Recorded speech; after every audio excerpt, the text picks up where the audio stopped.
You always have the power. Like, that's the message of the let them theory. You have been giving the power to other people. You have always had it. Nobody can string you along.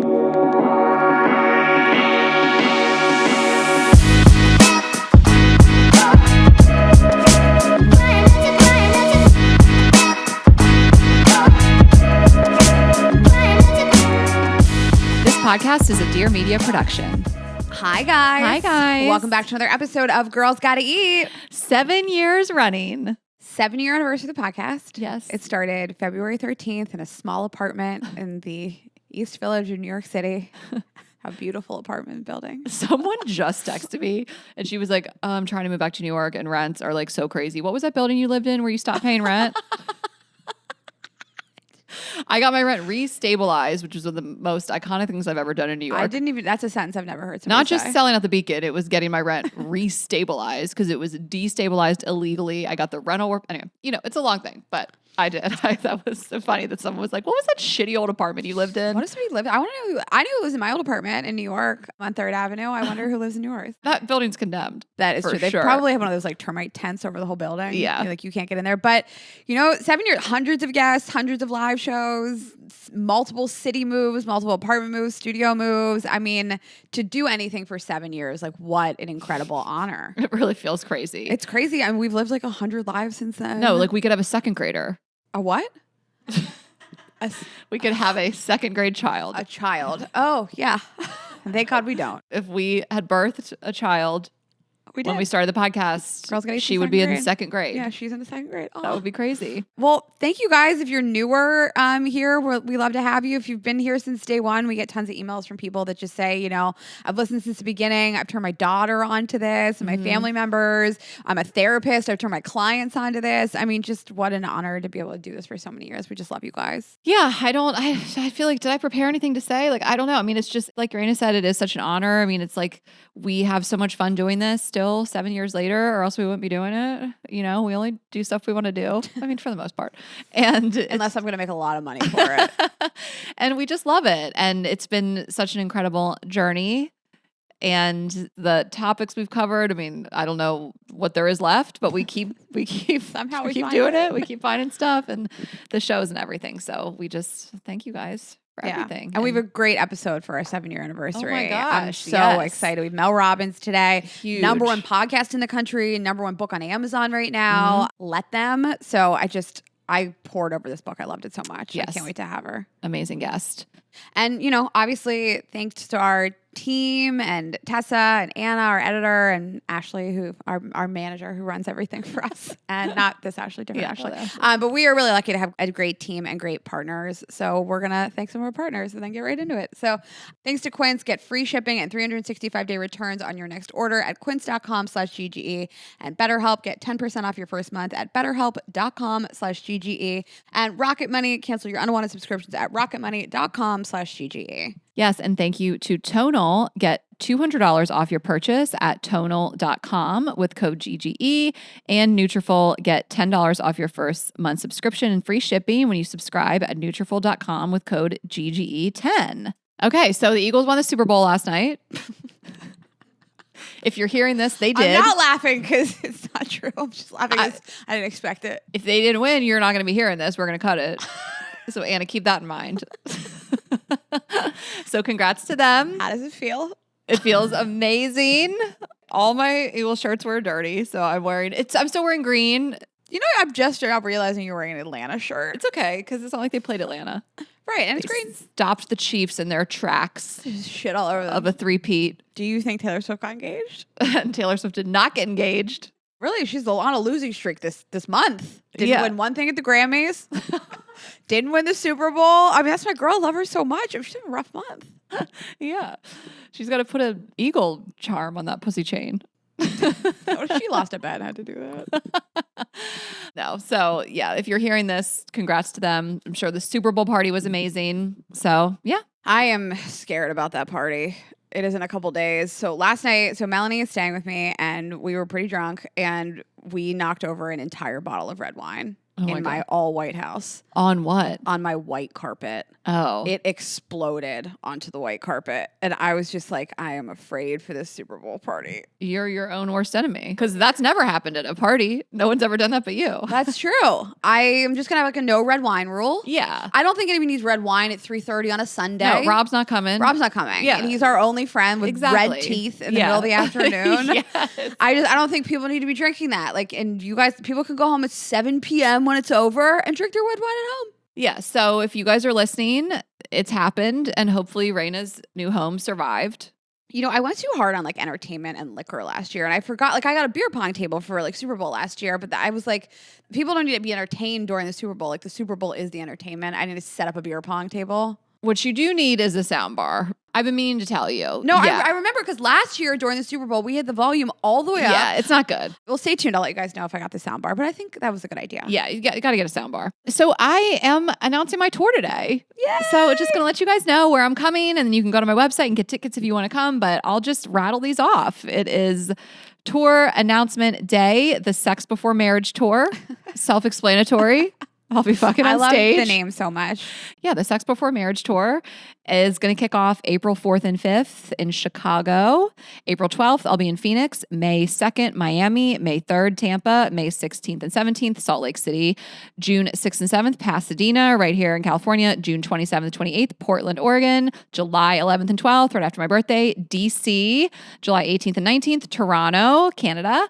August 1st and 2nd, Denver. August 6th, LA. I'll be bringing it home. August 14th, Charlotte. August 15th, Atlanta. September 14th, San Diego. And September 19th and 20th, San Francisco. Are you so excited? Yeah, I'm so excited. And there'll be more. You know, like we're still adding, but that's where it stands for now. And I can't wait. And I can't wait to come see all of you guys. I'm sure Rayna will make some cameos. And you can get tickets at ashhess.com. How's that website? The website's good. Yeah. The website's on and popping. The tour poster's so cute. It looks like a wedding invite. Yeah. It's really cute. Yeah. Brian did an amazing job because we have this designer and he's done our tour posters for years. He's helped with our cover. Well, he did our Times Square, our billboard. Yeah. He's helped with the cover art. And I was just like, is wedding invitation going to be like a blind spot for him? You know, but he just fucking crushed it. No, he's the best. You know, he sent me one. I was like, no notes. So that's on my Instagram too. Ash Hess. Yeah. So Ash Hess on Instagram, ashhess.com. Ash Hess everywhere. I got on Blue Sky recently. Ash Hess on that. I haven't no tweets yet. I don't know what they call are they? I don't know. Do you know? Are you on Blue Sky? Tessa, you're not even a good Gen Z. I'm kidding. It's not. Speaking of Tessa, I gotta tell you something that happened yesterday. Okay. You're gonna die. Okay. As a music lover, as a hip hop lover. Okay. So I don't think it's embarrassing for you. It was a moment that I've never felt so old in my life. Okay. So we're at this office building and there's an event space and we're talking to one of the guys that works here and he's telling us who's used the event space recently. And it's some like pretty cool creators, musicians. And he said Faith Evans was here. Mm-hmm. Former wife of Biggie. Yeah. Who Tupac wrote the song, "You Claim to Be a Player, but I Fucked Your Wife." And Tessa's like, I have no idea who that is. And I was like, Faith Evans? She's married to Biggie. And she's like, who? Biggie? Tessa didn't know Biggie? Oh, I know who Biggie was. I didn't know who Faith Evans was. I don't think it's that crazy, But Tess. so just hear me out. She was like, that's really before my time. And I realized like this was the biggest thing in music in my lifetime. Yeah. The murder of these men and the back and forth hip hop wars from like the East Coast and the West Coast. And Tessa was like, I don't know who that is. And I was like, it makes sense, but I was like, I feel so old. Faith Evans, I'm not mad at you for not knowing that. Like, you know Lil' Kim. I only know the name. No, she does not. Do you know Foxy Brown? No, this is like... No. Hip hop is also not my genre. Like, that's... Tessa likes like... I like dad rock. Yes, like Steely Dan. That's... Tessa does some like old rock. This was Tessa knows more old rock than we do, probably. I don't think it's embarrassing for her. I just felt really, I don't have a lot of moments in my life where I'm like, that was really a huge moment in my life and people today don't know what that is. It doesn't happen a lot to me. Yeah, but like I felt like that with people from the really early 80s. I didn't really know all that. You know, like a few years before I was born, which is even like late 70s, early 80s. Even mid 80s, I just was like, I don't know, like I didn't know much about like Grandmaster Flash Right. or like Sugar Hill Gang. Like I know who they are. To me, this was like such a big deal. I will say also, hearing like Faith Evans performed here in Venice at this place, it's out of context for me. Yeah. It took me a second too to be like, wait, she's still doing it? Have you seen the Defiant Ones, Tessa? No. You should watch the Defiant Ones. It's like my favorite documentary of all time, like Jimmy Iovine, but it's like so much of that and like so much of the East Coast, West Coast, like Biggie, Tupac rap feud, but also like Tom Petty and Stevie Nicks. It's like this whole musical evolution through time, and then it kind of culminates with Jimmy Iovine and Beats by Dre, and it's just like the best documentary ever made. It's like my favorite. It's on HBO. It's amazing. And we had I'm gonna his rewatch daughter, Jade Iovine, on the show a couple years ago. So anyways, I was excited to tell you that because it was really a moment where I was like, okay, she is younger than me. She really, really is. So what else is up? So I have a roommate now. How's that going? So my fiance moved in, at this point, 5 days ago. Uh-huh. And it's been so wonderful. I mean, I knew that it would be, but I feel like it's like plot twist. I do like living with a man, specifically him. But it's just, obviously we've been together for a long time. We spent a lot of time together. But I think my favorite part is like I don't have to say goodbye to him. Like it would always be, with the exclusion of some longer trips or a vacation, like on a Sunday night or a Monday morning, we have to part ways. And it's so sad. And we had this really fun weekend or long weekend or whatever it is. And then it's like this come down, you have to say goodbye. And it's just, now this feels like really stable, like especially just where I'm at, where we're at right now in the world and my personal like mental health. It's like, this is really stabilizing and like a great balance as opposed to like the ups and downs of being in a long distance relationship. It is interesting. I mean, it will just sort of like normalize the interactions a little more. And like, I know that you get so excited to see him, but the come down at the end of that is so disappointing. And I didn't really think about like now you really just get to stay excited and you do a fun thing and then you get to go home together, and you don't have to have those like lows of like, man, this sucks to like wrap up such a fun, special time with a loss. Right, exactly. And I am going to bed earlier. I feel well rested. I mean, it still hasn't been that long, but even the weekends, I don't know. We were in bed before 12 or 1, but like last time we got into bed at 10:30. That's really crazy early for me. You. Holy shit. That's like my time. I've popped these gummies. I slept so hard. I was like, this is the new me. Like I was probably asleep by 11. Look out, world. I know. And then like up at 7:45. You texted me crazy early this morning. This is so good for my mental health. You're welcome my to my overall life. health. Welcome to my life. Yeah. I think it's funny that the studies prove that when men live with the woman, like it helps their health and their happiness, extends their life. Yeah. Like I'm the man. I'm like a woman who really needed to live with a person to kind of stabilize them and like balance them out a little bit. But I've really loved it so far. And it was nice to have him here over the weekend and not feel the pressure to make plans and dinner reservations. I mean, I don't feel pressured by him, but when he would come here, I would want to have at least dinner reservations. I mean, I want to maximize our time in LA and like do fun stuff. And we obviously spent plenty of time in our relationship in whatever city it was, like laying around with no plans, but I at least would make like dinner reservations. So it was the first weekend, which granted he's moving some stuff in and we had to prioritize that, but where we really didn't have any plans and we just went with the flow. We met up with friends. I had some friends in town who were here for the Grammys. So we had day drinks with them and, went out that night and met some people and just played the whole weekend by ear. And that just felt like a normal, natural thing to do. And we've seen a couple wedding venues now at this point, and so I feel like we're close to making our final decision. And he's so easygoing, but we're like really aligned on what we want, and so I hope we're like within probably like a week of like figuring out which one it's going to be. We've seen 2. We're going to see 2 more. It just must feel so nice to just kind of like not have these downs at the end of an up. Yeah. I'm like really happy for you guys. It's been a long time. And of course there's a lot of pressure to like, when you only see somebody every 2 weeks and sometimes it was 3 weeks, this time was a month. Like there's a lot of pressure to like make it an event and do a lot of fun stuff. And now you can stop doing that. No, I'm just kidding. No, but now you can just be you and do nothing. No, you are the queen of making plans. So you'll continue to do it. Well, thanks. But I mean, I said last night, I was like, let's do our date night every week at least. Like, obviously we'll go out on the weekends, we'll go to dinners and stuff. But I was like, at least like, I think a Wednesday is great to like break up the week and have something to look forward to where hot take, whatever. You just pick a new restaurant or go do some activity. And so I like that too. And All right, it's well, just let me been know nice. if we're going to do Wednesdays. All three of us. I wanted to like come over and bring him like a welcome gift, but then I was like, I'll just let them have their first weekend by themselves. I'm loving it so far. I said to you years ago, because you were like, living with a man so terrible. And I was like, you will find somebody. I wish we could find it. Because I was like, you will find your version of enjoying that. I've lived with 3 men. I loved it. Like, there's not a lot of men I would want to live with, but the ones I've been in love with, I've had nothing but really good experiences in that realm.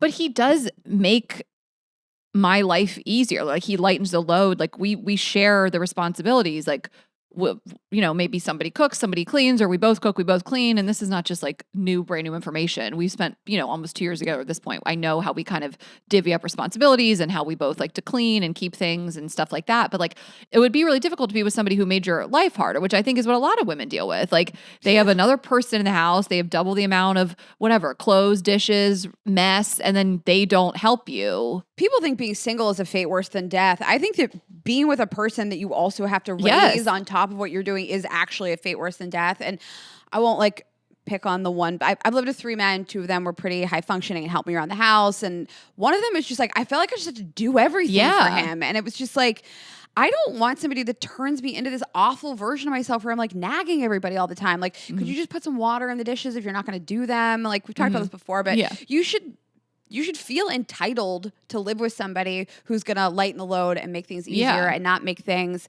another job for you. Yes. Like, that's the thing. Like, my life got easier. And it's great, right? Like, instead of harder, Yes. So it's, I'm into it. I'm loving it. Cheers to all the partners that lighten the load and make your life a little easier. Because I think that it is compromise and it's tough moving in with somebody, and you have to alter a lot of things about your life, but hopefully it is somebody that you want to do those things for and that makes your life better. And I mean, I have a roommate right now, Melanie's staying with me, and she couldn't be better. This morning, she got up before I got up. She replaced all the water bottles that she drank. She really knocked that bottle of wine over, not me. Oh, it comes out. And I didn't knock it over. She knocked it over. She went and got OxyClean. She scrubbed it out of my carpet this morning. She brought us donuts for our first day at work. I know, so nice. I woke up and she just done all this stuff in the house, and I'm like, that's the bar. Yeah. Like, that's the standard. Yeah.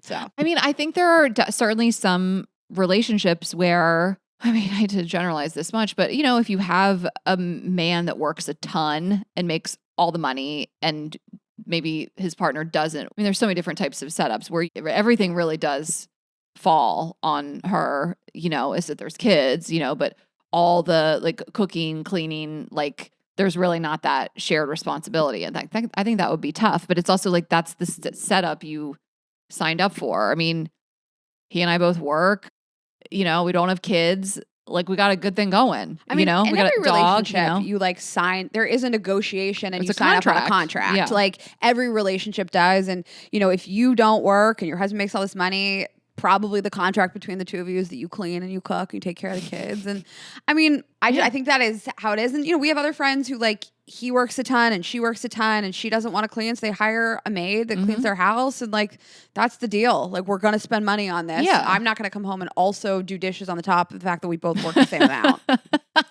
Yeah. I've always felt like that. Like, if you can afford to have someone come like clean and it's a point of contention in the relationship, then take that conflict off the table. Totally. But pick up your socks, right? Tidy up.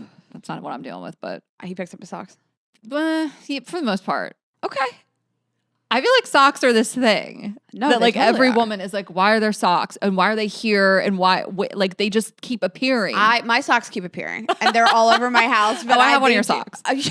When we did the laundry together, some of our socks got The intertwined. way that you were like, I'm missing one of my socks. My mom gave me that sock. Like, it was your special sock. The way you said it to me, like your dying mother and giving it to you. Did we already talk about this? It was so dusty and covered in hair too, like falling apart. You're like, your mom had died or something. Everything is covered in hair. No, Rayna, because every Christmas my mom gets me some like really cozy sleep socks. They're like fuzzy. You sleep in socks. I forgot. And I loved those, especially loved those ones. They were like very soft. Like were every soft. year there's 1 or 2 pairs in my stocking. If you can find them under the hair, they are soft. They do grab a lot of Azul's hair and they're white. So when we were together in San Diego, one like must have got wrapped up in your laundry. And so I was like, hey, do you have that sock? You're like to ask someone like, hey, do you have that sock? And you were like, what? I was like, my mom gave me that sock. You roasted me so hard. And then when I came over to your house, my feet were cold. You were like, well, you can go upstairs and get your special sock that your mom got you. Well, at first you said it, and I was like, I'm not going to challenge her on this one. It's a hard week. LA's on fire. I'm not going to make fun of her on top of that. But then when you asked for it again, then I was like, now's my moment to shine. But do you feel me on socks just disappear? I've never understood this. This is not a hot take. I'll explain it to you. You will? Yeah, I will. And also, I thought you were saying, like, do you feel me on gifts from your mom? Which, in which case, no. So if you take like the vent off the back of a dryer, there are socks in it. Like socks don't just like magically disappear. Like some of them have like a vent, it gets sucked into it. So it actually is in the back of the dryer. What? Yes. I don't know if I'll have to check my dryer, but I've always thought this was an insane thing. Like I purposely put, 12 socks, 6 pairs. And like when they come out of the dryer, I'm missing some. Yeah. So sometimes some of them actually do get sucked into the back of the dryer. Like if you took the vent in the back off the dryer, they would be in there. Okay. Wow. The vent. Well.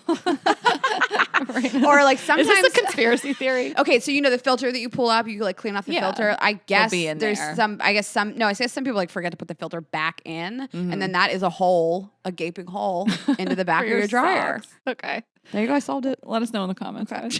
Well, let's just stop talking shit and get into it with Mel. I mean, we're so excited for her. So all right, well, we'll thank a couple partners and then we'll just get right into it with her.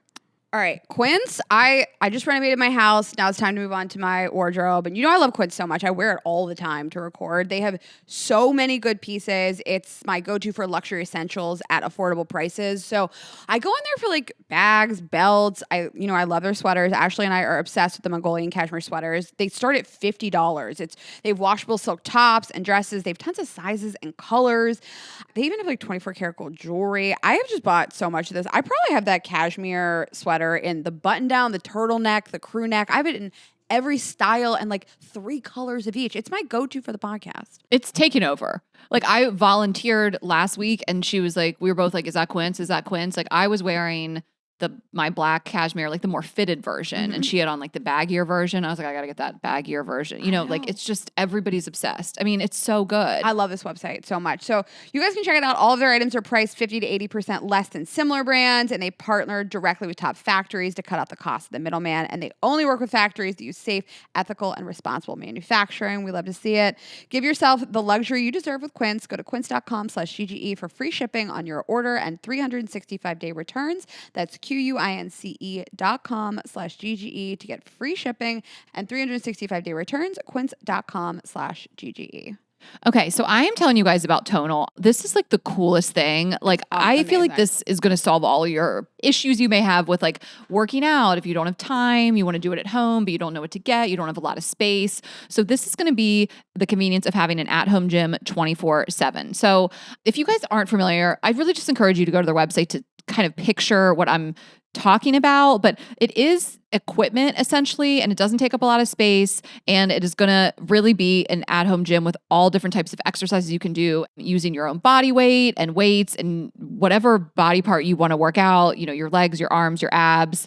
And you're going to get the maximum benefit in the time that you have. So that's what Tonal is built for. Tonal's at-home strength training system uses adaptive weight to learn from your movement and set the optimal weight for every move. So it is really going to work with you to optimize your workout. It's the world's smartest workout that effortlessly fits into the busiest lifestyle. And with the latest iteration, Tonal 2, you can ensure your workout is more tailored and effective than ever. I mean, this is just like the smartest workout you could possibly do to like be super effective. I mean, a lot of people spin their wheels and like, what kind of workout's going to be best for me and my body? And this is going to figure it out for you.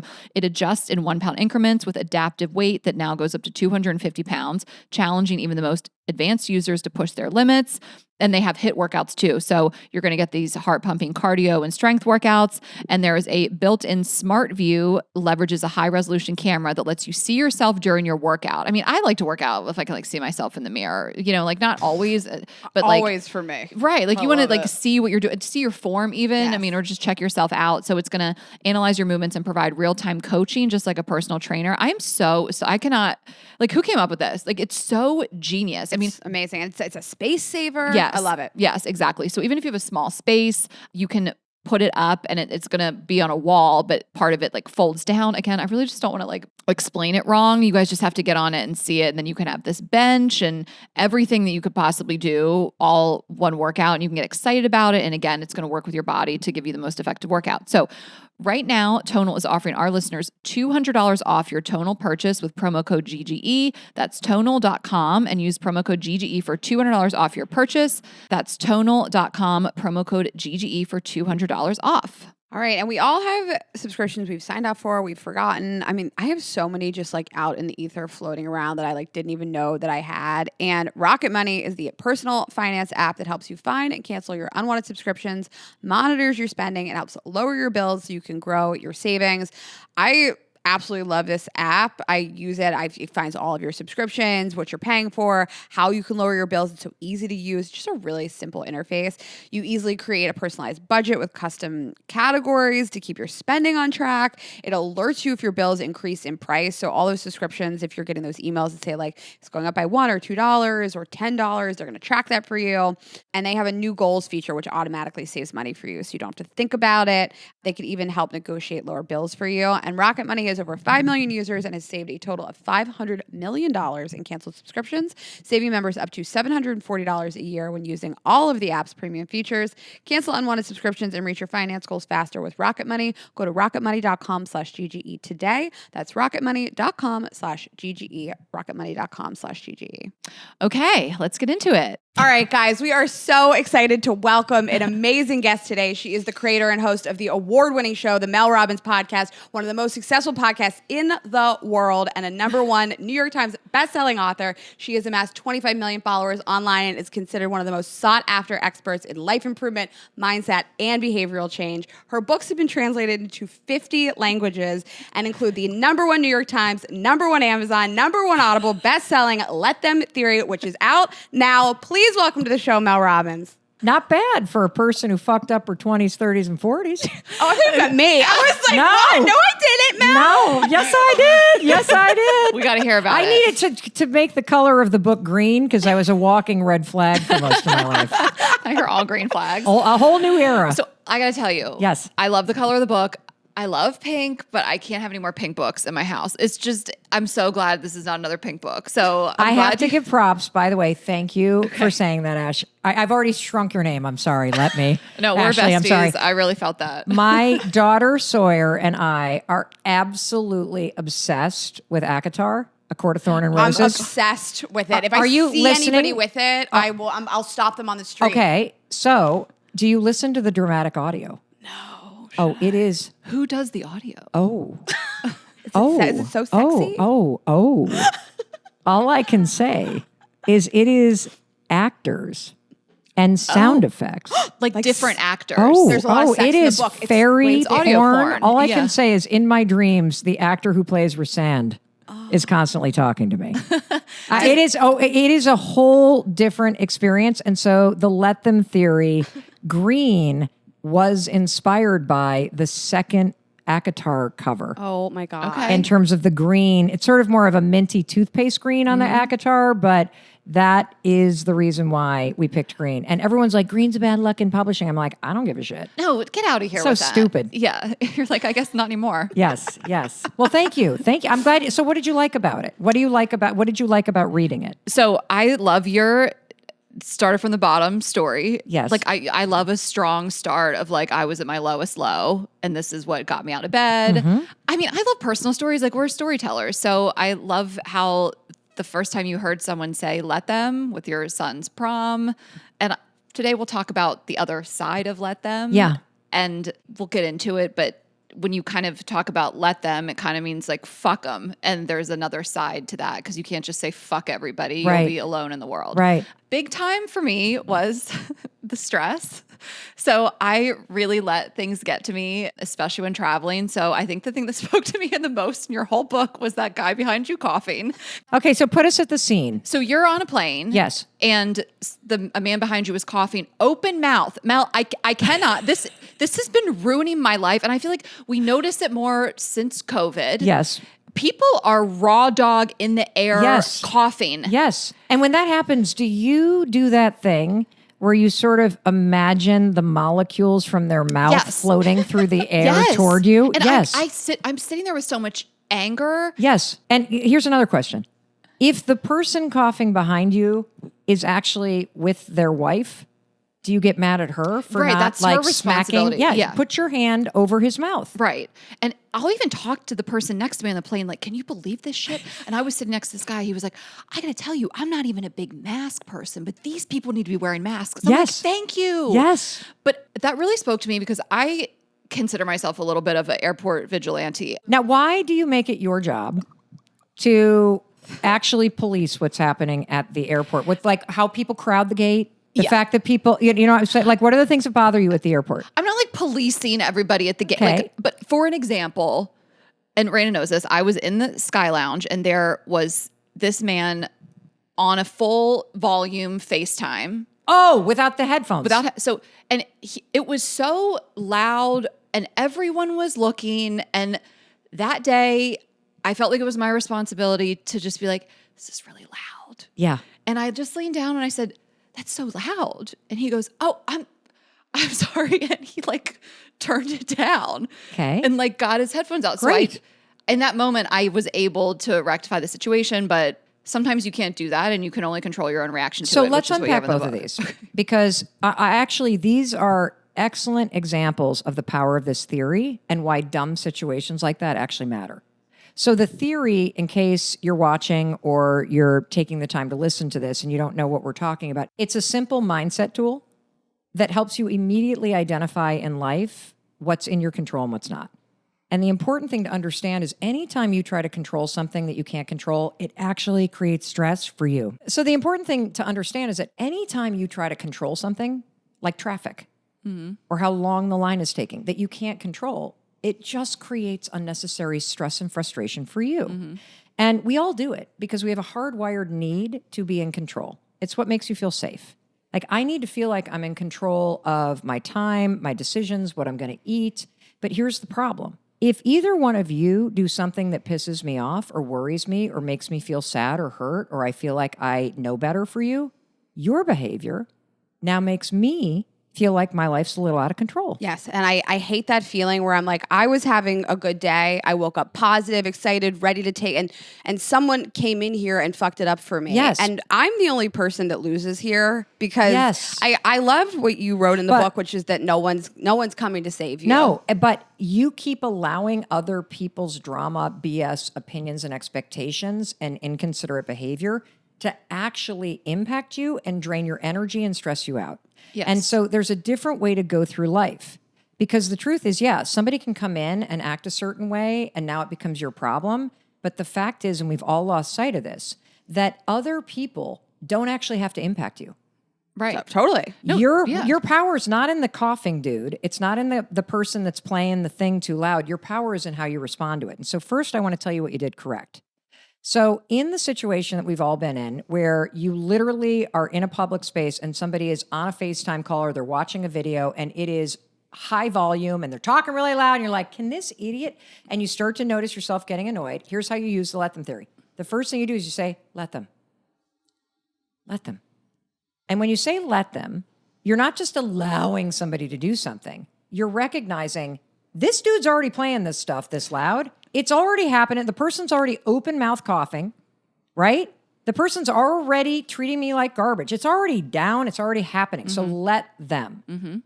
Because when I say let them, I recognize I can't control what this other person is doing. Right.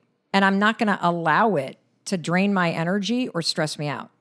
But then you say the second part of the theory, and this is the more important part, which is let me. Let me remind myself that I can only control 3 things in life, and only 3. What I think about this, what I do or don't do, and what I do in response to how I feel about it. And in the first example, what you did is you let him do the volume. You kind of looked around, you noticed the stress was rising, and then you did the let me part where you say, let me choose how I'm going to respond.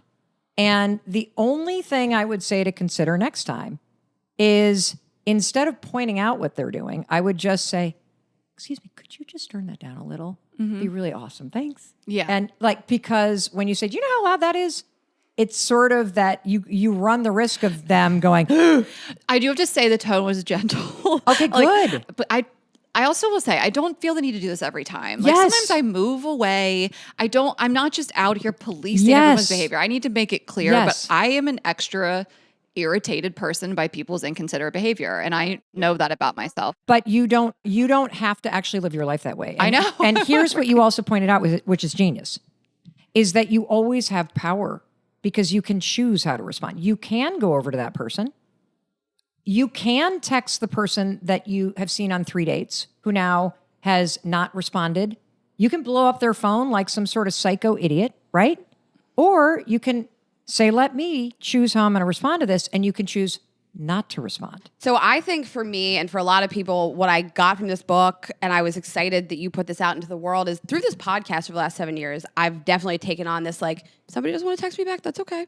Somebody doesn't want to show up the way that they want to, that's okay. We're all human. People are Right. going to change when they want to change. Right. People have always said, like, what did you learn the most from this podcast for the last 7 years? And I always say, it's let me de-escalate dating, where I'm just like, if somebody wants to act a certain, I'm not going to fill their phone screen up with who do you think you are? But I think it's hard to feel like somebody, it's different than the airport example. It's somebody knows me, they've met me, they know what I stand for, and they've chosen to treat me shitty. Yes. And you want to say to that person, you have judged me wrong. You are treating me wrong. This is not acceptable. And I think this book is very much what I've tried to do for a while, which is like, I don't need to blow up on people and be like, but you don't need waving your finger and filling their phone full of, this is how you behave. Just let them do what they're going to do. But see, here's why this is so important. The reason why it's so important, and this is where we go so sideways in relationships, is the reason why this is important is because people's behavior tells you the truth about what their priorities are and where you stand in those priorities. And it's your refusal to look at behavior as black and white and see someone's behavior as the actual truth about where you stand. Like, it's the problem that you get into in dating, I think, especially in the early days, is you're in a relationship with the fantasy in your head. You're making excuses for behavior that you wouldn't tolerate and that's frankly not that attractive. Mm-hmm. And you are literally dating the potential. Because the bottom line is that if somebody is interested in you, they will make time for you. If somebody wants to see you, they will actually make plans with you. Have you ever noticed that it's only the people that weren't interested that confused you? Mm-hmm. But here's the thing. If you look at their behavior in the rearview mirror, it's not confusing. It's very clear. Yes. Yeah. What's confusing you is the fantasy that you're creating in your mind that only if I'm near them more. Oh, if I dress a certain way, if I send a text at 8:00 versus 3:00, then somehow that's no. You are now confusing yourself. And so you need to let people be who they are. You need to let people reveal. Are you a priority? Are you not? Is this behavior that they are showing you, is this attractive to you? Or are you settling? Mm-hmm. Like, instead of going, this is confusing to me, ask yourself, is this actually attractive to you? Mm-hmm. That this person only texts you when they're drunk? Mm-hmm. Yes. Is this attractive to you that the person wakes up at 6:30 and sneaks out of your apartment like they're embarrassed to be there with you? And you're calling this, I think I'm falling in love with you? He's not the problem. You are. Because you're the one that's taking something that's very clear. Because if this was happening to a good friend of yours, you would be like, you're an idiot. They are literally sleeping all over the place. They only text you when you're in town. You are the rebound. You know it. You're in a fantasy. It's your refusal to see it. And look, this isn't easy because you start to get all your emotions and your hopes up. And, as much as there are lots of people that enjoy being single, like, at the end of the day, you still want to be with somebody. Mm-hmm. You weren't put on the planet to be somebody's wife or your husband, but it's certainly fun to have plans on the weekend. It's fun to have somebody that cares about you. And so it's not the desire for love. It's not the desire to have a great partner that's the issue. The issue is that we get so overwhelmed by the desire that we accept less than we deserve, and we're doing it to ourselves. And so it's super important, especially when you're dating. You're an adult. You get to choose how much time and energy you put into something. If you're enjoying yourself and you love going on lots of dates and you love having sex and you love not putting on a label on it, amazing. Great. But own your part of it. Stop blaming what's not working on the other person because you keep showing up for it. And so let them and let me helps you understand what's on their side versus let me remind myself, I get to choose what I think about this behavior. I get to choose what I do and don't do. And you can leave any date anytime you want. You can leave any relationship or text chain anytime you want. You can leave any dynamic with you and somebody else anytime you want. And that's important to remind yourself. And so I want to talk about this thing that happens that's scary in relationships because, you're going to be in that stage. Just own it where you're out and understand that dating isn't about meeting somebody. Dating is about discovering what you like and don't like. And the faster that you say, no, this is unattractive, or this doesn't work for me, or I'm now wishing that, oh, if only you lost a little weight, if only you weren't kind of stubborn and a dick. Oh, if only like you did this. I'm not talking about skills. People can learn how to pick up after themselves. People can learn how to be, put the toilet seat down. I'm talking about the things that actually matter at their core. Yes. And I love what you write about, like, not letting somebody's own issues and their behaviors dictate how you're going to be treated and erode your boundaries of how you want to be treated in a relationship, and saying to yourself, I just don't like this and this is not attractive. Yeah. And it's not like deeper than that. It's not let me do less, accept less, try harder, give you more, and reframe what I deserve. Yes. And I think that we do have to let people be people. I mean, there are beginning stages of relationships where you're like, we're learning who each other is. This is a dance. It's navigating. It's compromise. But there's a difference between compromising and just giving up your beliefs about how you should be treated. Absolutely. And I think that the thing that's amazing about this, so I've been married 28 years, but saying let them, especially in the beginning stages of a relationship, actually creates the space for actual love and commitment to happen, because you're learning from the beginning to let the person be who they are and who they're not. And you are then having to ask yourself, can I choose this person as they are and as they're not? Yeah, you posed that question of right now, if nothing else changed, would you want to be with this person? And we get messages all the time like, should I break up with my partner? Like, I can't decide. And I think you really put it into perspective, and you have ABCDE method. Well, actually, for this, here's what I'm going to tell you. Okay. First of all, assume you can't actually change the behavior. Okay. Let's just assume you're in a situation where you're with somebody and they just are never going to work out, or they're not that ambitious.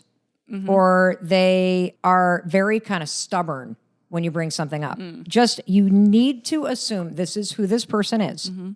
And then I want you to look at the research, because what's interesting about the research is it's very, very clear that 80% of the things that you kind of are annoyed about or you struggle with the person that you're with, they're never actually going away, ever.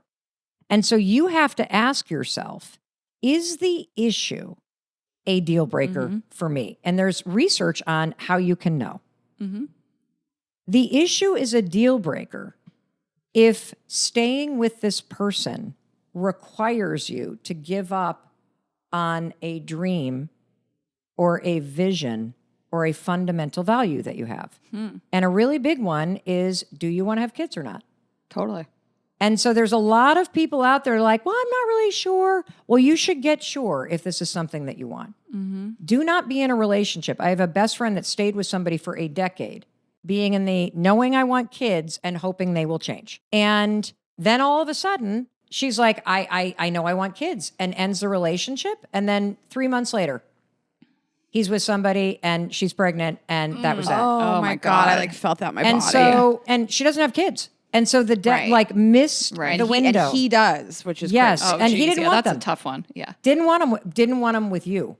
Right. Yeah. That is one of those moments where if you have to give up on your dream of living in Los Angeles, if you have to give up on your dream of living close to your parents, if you have to give up on your dream of having massive ambition and touring or building a global career, then this is going to be the thing that kills your relationship, because that's a deal breaker. Because to be with this person, you have to give up on something that matters to you, which means that person is going to become the reason why you resent and regret this for the rest of your life.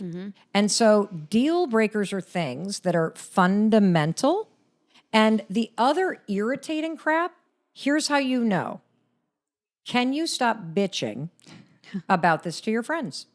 Oh, okay. Yeah. Okay. Can we define, can you stop? Like, Yeah, we love talking I mean, I shit. guess I could. I don't know. Like, Yes, do I want to? Right. But there's the bitching, but then there's the bitching that is actually throwing the person under the bus. Okay. Do you see what I mean? Like Yeah. there's there's the stress valve that we all do with friends. Lighthearted. And then there's that like kind of grinding thing that happens that this is actually a big issue. But you can't talk to your partner about it. And so things are deal breakers because you actually do care about this issue. And so I'll give you some examples because I think what also happens, especially in this day and age, is that there's always this tendency if you're with somebody and it's not the fucking fantasy. They're not bringing you flowers all the time. Sex isn't that great. It's like you're in that stage where this is your relationship. This is who you're with. Is this the person for me? Well, here's what I'm going to tell you. It is so easy to go up in your head and look on Instagram and look at your girlfriends who are posting their photos of what's happening out in Montana while you're slugging it out in New York City and think, oh, my life sucks. Their life looks amazing. Maybe there's a better person for me. Well, maybe. But look at the person that you have. Do they have 80% of the shit that matters? Are they loyal? Are they kind? Do they share values with you? Do they have close friends? Are you able to be yourself with them? If you have those things, you have a winner. Yeah. And you get to choose whether or not you're going to look backwards in time and say somebody got away, or you're going to look out in the future at some fantasy that doesn't exist, or you're going to look at what's right in front of your face and say, let them. I can live with the fact that they're a lousy cook. I can live with the fact that I don't really like their friends that much, but he's loyal to his friends. I can live with the fact that this person watches too much football because the other things that actually matter when it comes to having a long-term partnership are there. Yes. And if they're willing to meet you halfway and they're willing to build skills and they're like actually interested in working on this with you, you have a winner. Like I think one of the secrets of a long-term relationship is think about a seesaw. It goes up, it goes down. Sometimes you're in balance, but mostly it's up and it's down. I believe that what makes a relationship work is you got 80% of the stuff that matters. You have alignment on a vision or values about what you want out of life, right? So neither one of you has to give up on the big stuff. And you have somebody that's willing to be working on it with you. And here's the key to working on it. You just can't get off the seesaw. Because the second somebody decides, oh, did that person get away? Or, oh, I'd rather be in the fantasy thing in Montana instead of actually like working jobs here, then you're off the seesaw. I love this. I love the idea of, taking inventory of what your values are and what this person brings to the table. And we have a friend that always says, the problems at the beginning will be the problems at the end. Yeah, And of course. That's kind of what you're saying too, which is like, if you meet somebody, they just kind of don't seem that ambitious. That will be the problem in the course. end. That is what Yes. will break you up. Yes. But I think you also always know. I mean, I don't know. I guess you can look at what kind of feels more superficial and shallow, like the vacations you see other people taking, or maybe their job. You wanted this CEO type guy, whatever it is. But if it's really something where you're like, he just doesn't excite me, he doesn't make me laugh, then it's not right. Yes. Because that's a dream you had. That's a value. Yes. Like I feel like Rayna really tried to make it work with this guy. And at the end of the day, she's like, I can't be, he's just like, doesn't get my sense of humor. And it's like, That's I not think gonna you work. realized how important it was, even though other things were aligned, and you knew deep down. And had it been something else more superficial, you probably would have gotten past it. Yeah, I mean, I met this guy. He really checked a lot of boxes. He was a solid person, lots of friends, Yeah. close with his family. I think he had a great job that I was excited to hear about. Yeah. I like how he lived his life. Yes. But like day to day, we did not click on humor. And I felt like am I being shallow? Am I being like silly and ridiculous? But like, no, it turns me on to be like made fun of and banter and somebody who can be Yes. like a little bit like just roast me in a way that I Yes. enjoyed. Here's what you're talking about that's critical. I think that we're so obsessed with the chase and the landing that we forget a huge factor in a successful relationship is that you're actually calm and you can be yourself. Yeah. And for you, there's a level of playfulness that is a core value. Yep. And if you don't have somebody that brings that out in you, it's going to make you feel like something's wrong. You can't be calm. You're actually calm in a playful relationship. Yep. Yes. And so we chase the thing that feels wrong because we mistake that for some sort of sexual tension or excitement or something to fix, when the reality is there is an energy match. Somebody is either a person that puts you at ease It makes you feel like you can be you, or they're not. Yes, because I felt like I would have this joke that was like edging out on my body, and I couldn't do it because I knew he wouldn't understand it. Right. And it's just all my friends are sarcastic. My brother's sarcastic. My dad. I'm surrounded by like very funny, sharp people, and it's a core value for me for sure. Okay, we're just going to take a quick break and we will get right back into it. I am telling you guys about Nutrafol. I truly cannot imagine my life without it. This is something that I have relied on for years to help combat my hair thinning, shedding hair issues. I've had these hair issues. I've been talking about them a lot for the last, year and a half. And I really have turned to Nutrafol. Nutrafol has a proactive approach to target the root causes of what could be having your hair thinning, shedding excessively in the shower or like on the bathroom floor that comes out of your hairbrush. And so you always know, and so many women deal with this, and it can be a real point of insecurity and really be upsetting. So this is something that I think can help with your improved hair growth, decrease shedding, visible thickness while taking Nutrafol. It is clinically tested and the #1 dermatologist recommended hair growth supplement brand, trusted by over 1.5 million people. You can see thicker, stronger, faster growing hair with less shedding in just 3 to 6 months with Nutrafol. Again, everyone's root causes of hair thinning are different, so they really are going to target that. There's different formulas, so you'll find that one that works for you. No prescription is required, and you can get automated deliveries and free shipping to help keep you on track. And with the Nutrafol subscription, you can save up to 20%. You'll have access to a free naturopathic doctor consult, and a Headspace meditation membership is included. Oh, that's like so nice when you get the subscription.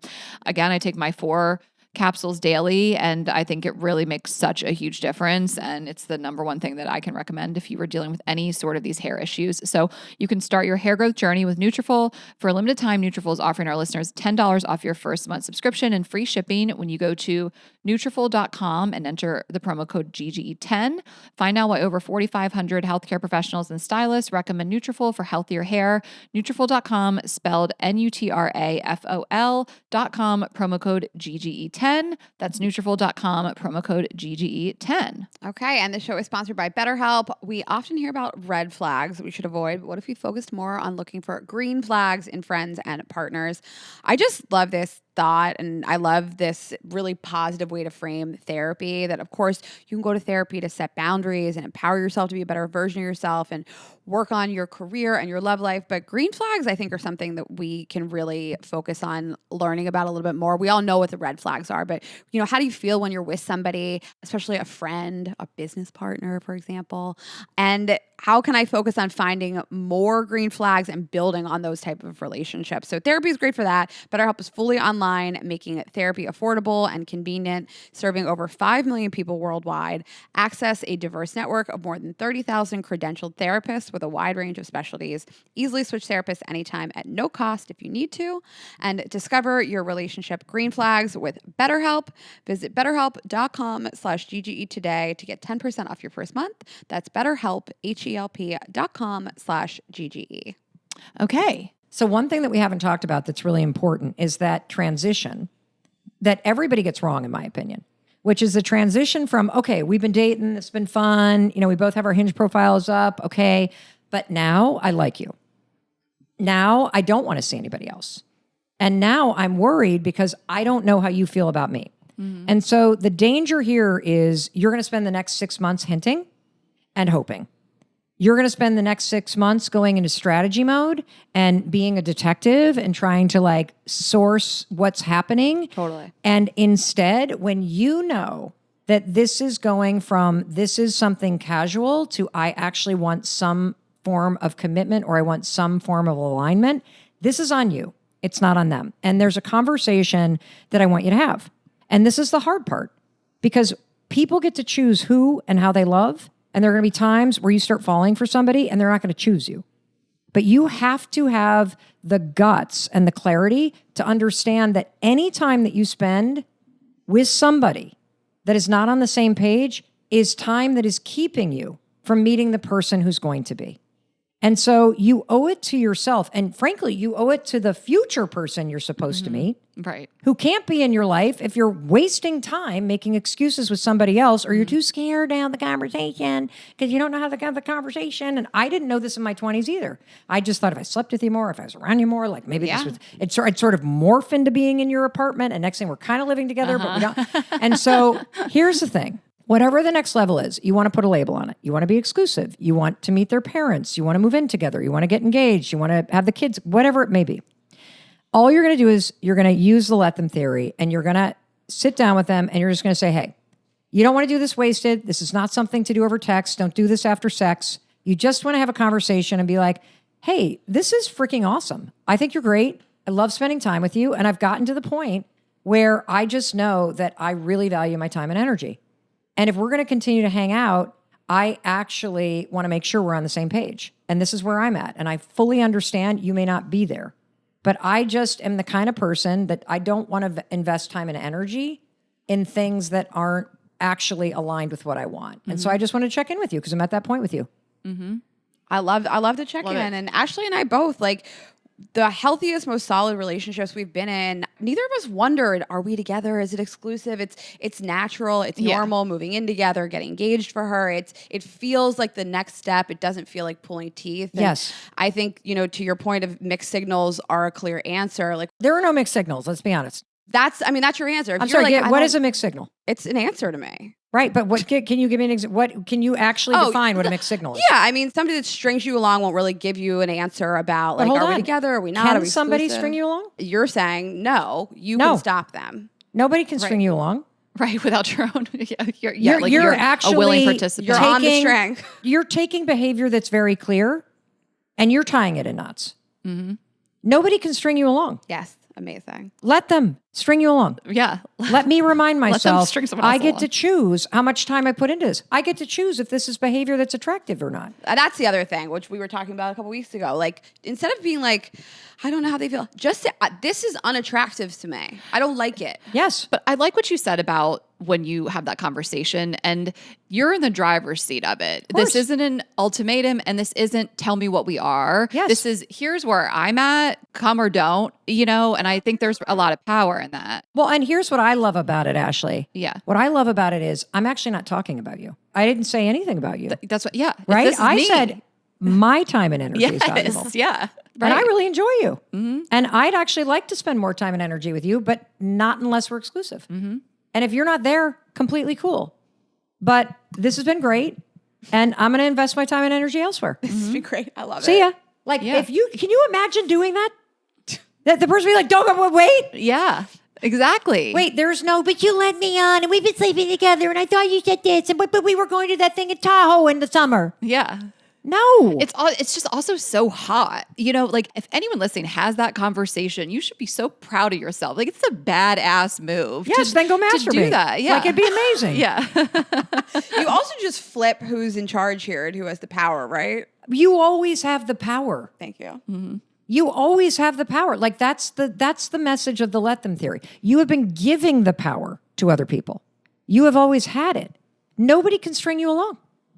You allow it to happen. Absolutely. And that's why when you say let them, it's not that you're letting somebody treat you like shit. You're already doing that. When you say let them, you're stopping yourself from gaslighting yourself. And you're recognizing this is who this person is. This is how they treat me. This is what I am and I'm not. Is this level of behavior attractive or acceptable to me?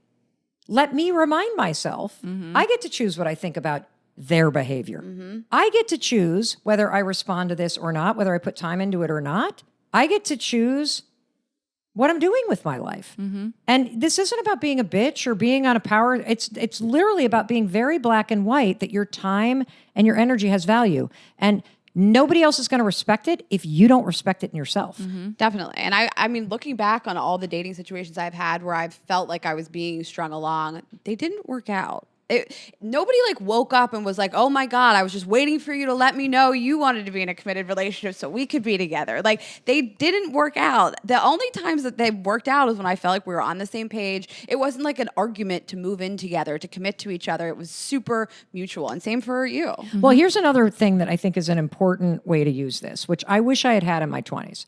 Because I will go on record and say there are too many times that I can remember where I fooled around or had sex with somebody to just end the date. Oh, okay. You know what I mean? Yeah. Literally, like, get me out Like, of here. let's get the finale over with. Yes. Yeah. Like, I don't even want to be doing this, but I am so uncomfortable saying what I really feel that this is the only way I know how to exit. And I felt so much shame about that for a long time. But the truth is, I think that like we don't know how to reclaim our power. And I hope that if that's a behavior that you can recognize in yourself, that if I'm on a date, I've had a couple drinks, or I'm just on a date and I'm like, oh God, and now I don't know how to like get out. Let them be disappointed that you don't want to go home with them. Totally. Let them be confused that you're going to take an Uber home. Let them be like a little annoyed that, no, it's good. You don't need to like see me to my apartment. I'm good. Yeah. Let them, because you got to remind yourself, let me remind myself, I don't need to sleep with somebody because they bought me dinner. Right. I don't need to make out with them if I don't want to. If they're going to be disappointed, they're a grown ass adult. I'm not their mother. I don't need to mother them. I need to let them have their emotions, and I need to let me respect myself enough to know when it's time to walk away from something without having to like give something that I don't want to give. I love that. I love that message. It brings me kind of to something I want to discuss too, which is other people's opinions of you and how they control our lives. Yes. And I think it's why you might sleep with someone, but it's also why you might not start this business venture or post this thing on Instagram. And I think it holds people back so much. And I wanted to talk about that with you too. Sure. One of the most important ways, I mean, there's so many ways to use the let them theory because there's so many ways that we give power to other people and where we're controlling the wrong thing. And learning how to let people have negative thoughts about you, because it's not even let people think what they want, because that's sort of like, let them think what they want. And like anytime somebody says, I don't care what people think, I'm like, bitch, you do. Like that's exactly like anybody we else all to do. say that out loud, I don't give a shit. Oh, really? Then why are you talking about it? Yeah. So the way you use let them is you actually address and call out your actual fear, which is you're afraid people are going to judge you. You're afraid they're going to think something negative. That's why you're scared of it. And being scared of it's not the problem. Allowing that fear to stop you from being you, that is where you're giving power away. And so I use the let them theory when I notice I'm starting to get worried about what somebody thinks. I say to myself, let them think something negative. Let them misunderstand you, Mel. Let them describe you in a way that's actually not true. Because the real power is not in what somebody else's opinion is, because you can't control someone else's opinion. And I'll give you an example of how even trying to doesn't guarantee that somebody's going to think something positive about you. So the power is in you going, let me remind myself that if I live my life in a way where I know what I intend and I try my best to just show up and align with my values, then I'm proud of myself. And the thing about fearing other people's opinions is you will never, ever, ever control what somebody else thinks. Even the people that you love. So I've been married to my husband for 28, together 30 years. He pisses me off every day. I have negative thoughts about Christopher Robbins every flipping day. Your daughter's here. I love that. Yes, my daughter's here. Who co-wrote the book with you. Yes, but like he is a slow processor. He has so many questions. I think the questions are kind of dumb. Like I'm serious. Like I was a real jerk in our marriage. Like I get so frustrated with the poor guy. And you know, this is a man who is so kind. He's a death doula. Oh my God. Oh yeah, I know, Christopher Robbins. And I'd be like, you guys always on his side. Yeah, it's a real bitch. But here's the reason why I'm saying this. I love this person more than anybody. I would throw myself in front of a bus to save him. That's how much I love him. And I would say I probably have 20 very negative things that I think about him every day. And you wrote in the book all the negative things you think about the people you love the most. Yes. And saying that out loud, someone's probably that hasn't read it is like, what? And it's like, this is important to remember. Yes. We think negative things about the people we love the most in the world. So why are you getting so worked up about someone thinking a negative thought about you? And here's the other thing to consider. Two things are true at once at all times. I can think that my husband is a slow walker and it bothers me, and I can still love him. I can think that my daughter has a really dumb business idea and I can still cheer for her and support her. Yeah. I can think that somebody's super irresponsible with money or they date losers who treat them like garbage, and I can still be your most supportive friend. Yeah. And so giving people the space to think something negative, the space to be human, you actually take the focus off something you can't control. And I'll give you an example of why you can't control this and why you need to actually get in control of where the power is. Because the power is in you doing life in a way that makes you proud of yourself and in a way that actually puts you first. So I'll give you an example.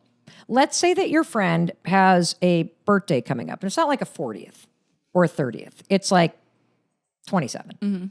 One of the middle ones. Yeah, 38. Recently for us. Yes. Yeah. And 27. there is a big party at a place with street tacos, and there's 14 people invited, and it's going to be loud, and you're going to split the check, and you don't know half the people that are going. Oh, I'm so out already, but Right? Yes. Right? And we go up in our heads and we're like, oh my God, what are they going to think? But I've had a busy day, but I really don't want to go. And I'm just not a big party kind of person. I'd rather take them out to a yoga class and be one-on-one and blah, blah, blah, blah, blah. Let's just say that you decide, screw it. I'm going to show up. Important to show up. I'm going to show up. Yeah. You get there. You're at the end of the table. You barely even talk to your friend. You're stuck next to somebody that's annoying as hell. You then like split the check. You're like, oh my God, that was a waste of my time. You literally changed your plans. You showed up. Why? Because you want your friend to think that you're a good friend. Meanwhile, your friend is at the other end of the table thinking, why does Ashley look like she's in a pissed off mood? Why did she even come? So you bent over backwards, and not only did you bend over backwards and change your plans and exhaust yourself and not have fun, you did it so that they thought something. Right. It didn't guarantee that it worked. And so let them think something negative when you call and say, I love you. I don't have it in me.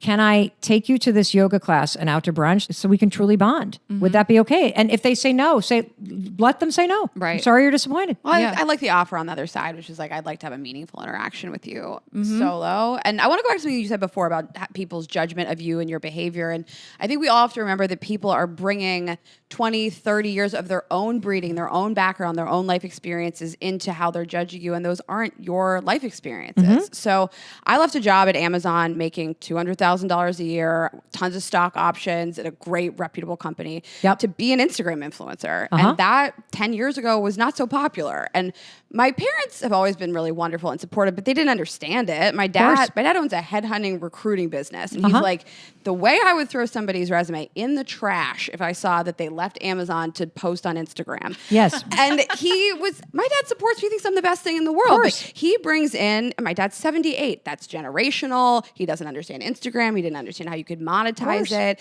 And I still thought, like, let me choose me, let me try. And it led to meeting Ashley, starting this podcast. And there was a big part of me that just had to, like, let people think that was stupid, ridiculous, fruitless, and just, I'm going to show, let me show them. Yes. And so here's the other thing that's really important about this. Why should your father understand? Yeah. No, seriously, let's like unpack this. Yeah. Because we assume that the people in our life have to think exactly what we think. And we trample over everybody. And there's a huge chapter in this. Some of the hardest people in your life are going to be family because they want the best for you, hopefully. And they've known you the longest, so they have expectations and they have all their own hopes and dreams. And so when you start living your life, that is going to have a major conflict with how you have hopes and dreams for your own life.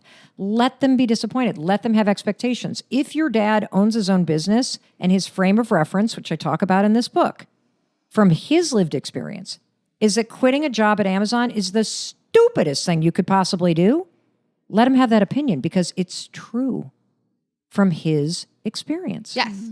And so when you say, let them, what you're doing is you're actually honoring your dad's experience. And you're giving him the space to have it. And then when you say, let me, you're saying, and dad, even though that's been your experience, let me live my life in a way that I know is actually aligned with what I believe to be true. And what happens in that space of acceptance where two opinions can be held at the same time by two people who love each other is in that space of both of you not trying to jam your opinions down one another's throats, you create the space for somebody to actually change your mind. You create the space for your dad to be scared for you and to have his lived experience, but then to, in that space, see for himself, oh my God, she's a baller like me. She's created, I actually created this. He's probably taking credit because he's an entrepreneur. Which and is he's like, that's how he feels now. of course, but you respected him and allowed him to have his own experience in life. And I think we do this with our parents. I know I did this with my parents. I'm sure my kids do this with me, where you just expect your parents to actually think the same thing you do. And yet you don't ever stop and think, this is your mom and dad's first time being alive. This is your mom and dad's first time being a parent. The circumstances of their life are very different than yours. And you forget that people can only give you what they have to give. And there's this huge breakthrough that I had in my life with relationships with people in my family where, and I believe it was something that I heard from Oprah Winfrey. I don't remember who to credit for this, but it changed my life. So there are people in your life that have, let's just say this is a 12-ounce bottle of water. There are people in your life that have 12 ounces to give. Okay? That's what they got. You may be a gallon person. If you have somebody, whether you're dating them or it's your parents or it's your best friend or your sister or your brother, you're a gallon person and they only have 12 ounces to give. If they pour 12 ounces into you, they have given you everything they have to give. But if you're a gallon person, you feel like it's nothing. And so I think we get into these arguments with people because we don't understand the capacity that people actually have and that they have poured into you everything that they have. If your mom and dad did not get emotional support, they can't give it to you. If they didn't get the cheering, they probably can't give it to you. Now, that doesn't excuse behavior that feels bad or is hurtful or abusive, but I have found it so healing and empowering to stop and go, who is this person? And what do they actually have from their experience? And did they give me all that they could based on everything that they were dealing with? And if they did, then that's a place you can start from. But I've spent too long judging people that were 12 ounces because they weren't a gallon like me. Instead of seeing, oh, you're a person that's 12 ounces. And if I continue to like pick at you, then I'm going to push you away. If I can be like, let them show up how they show up and let me really ask myself how much time and energy I'm going to put in this. And people, when you give them the space and they start to feel accepted, they actually start moving toward you instead of away from you. Yes. I love that. I love it too. Well, we just have a few minutes left with you. Yep. And I think we would be remiss if we didn't just kind of talk about the state of the world and how people are feeling. You could use a numerous of different emotions to describe the overwhelm and sadness. I think we're in a very frustration. dangerous moment of time. Yeah. I do. No, I do because We do. because I feel that there's a number of things happening. Let's just first of all, the election's over. Whatever country you are in right now, whoever is in charge of your country is in charge. And that's the let them part, recognizing that you're not going to be able to control what comes out of their mouth next. You cannot control the news headlines, which, by the way, are designed to make you feel helpless. Yes. They're designed to make you nervous because then you click. It's extremely inflammatory. Yes. All And day, so every day. here's what I want you to understand, and this is important for all of us. And this is not a conversation about politics. It's a conversation about psychology and control. You have to wake up and recognize that you live in a moment in history when the entire world is engineered to steal your time, steal your attention, steal your energy, and steal your joy. People make money off of your time, off of your energy, off your attention, and off your joy. Your health too. Yes. Well, that is your health. Right. That's everything. That is your focus. That's Yeah. everything. And if you don't recognize that this is how the world is, it is doing you no favors. You have to wake up and recognize that the only way you're going to get your time, your energy, your focus, or your joy back is if you freaking claw it back. And that means this. It means that worrying about what's happening doesn't change what's happening. Drowning yourself in the news and doom scrolling doesn't change where things are going. Clicking on those headlines that are designed to make you feel helpless when you are not helpless does not empower you. So stop doing it. Stop doing it. And, you know, what I say is this, that if these issues matter to you, then stop bitching about it and worrying about it and prove it. Get involved in your community. Stop talk is cheap. Worrying is worse.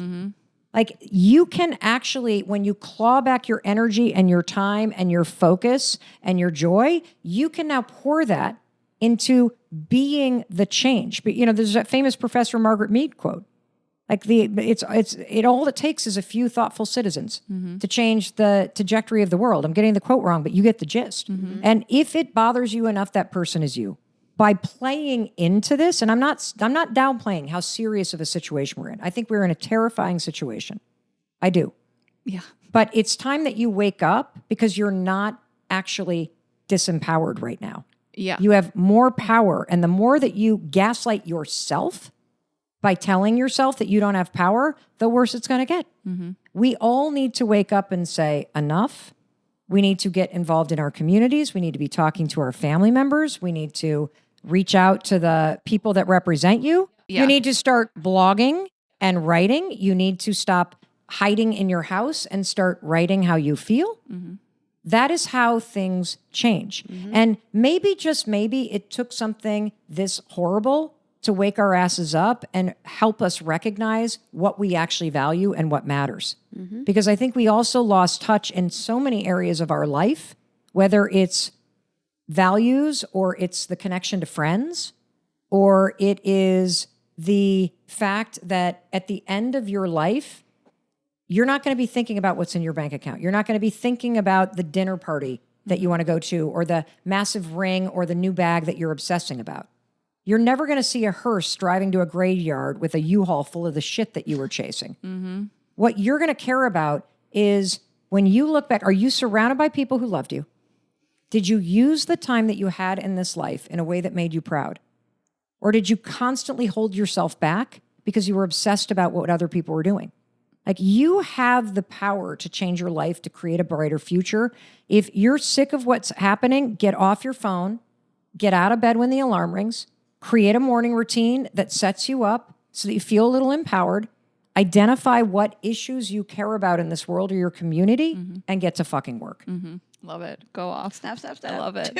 Thank was you. really Serious, we impactful. need you. I know. We need you. Ashley and I really, it's important to us to talk about this stuff, to let people know that they have a voice, that someone hears you, that someone's on your side. And it's important to us to use our platform for that. And what you digest. I want to stay informed, but I have a few people Go I to follow. the AP. Like don't go to any of the mainstream news sites. Go to the Associated Press. And I follow Jessica Yellen. I don't know if you're familiar with her. It's just non-inflammatory, even though what's happening is really outrageous and inflammatory. Don't ever forget that 80% of us actually believe the same things. And just like your attention has been hijacked, so has the conversation, and so has politics. But we have the power to change things we don't like in our lives, in our communities, in our families. Do not look out there for the answer. If you don't like it, change yourself.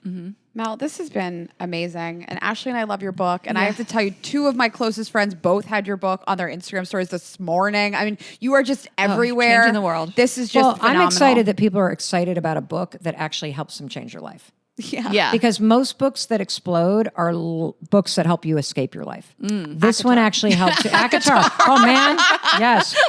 Yes. Honestly, and there's nothing this wrong with that. That's a double header, though. Yes, you do get double header. both. No you know? pun Actually, intended. you're next to each other on my shelf because There it's you the go. same color. I color coordinated my There you go. bookshelves. I'm proud to be there. Well, this Love was you really too. just amazing. We can't wait for everybody to hear this. And congrats to your daughter Sawyer as well, who co-wrote the book. Yes. Tell everybody where they can find you. Anywhere. You can find me right here. Okay. Mel Robbins on Yes, Instagram. find me right here. You guys will see her. You can't escape You can't, her. yeah, you The can't lady with avoid the it, glasses. actually. In the Yes. best way. And you guys know where to find us. girlsgottaeat.com. Girls Gotta Eat podcast on Instagram and TikTok. I'm Ash Hess. Rayna is Rayna.Greenberg. Subscribe on YouTube. And we will see you Thursday. Have a great week, guys. Thank you. Bye.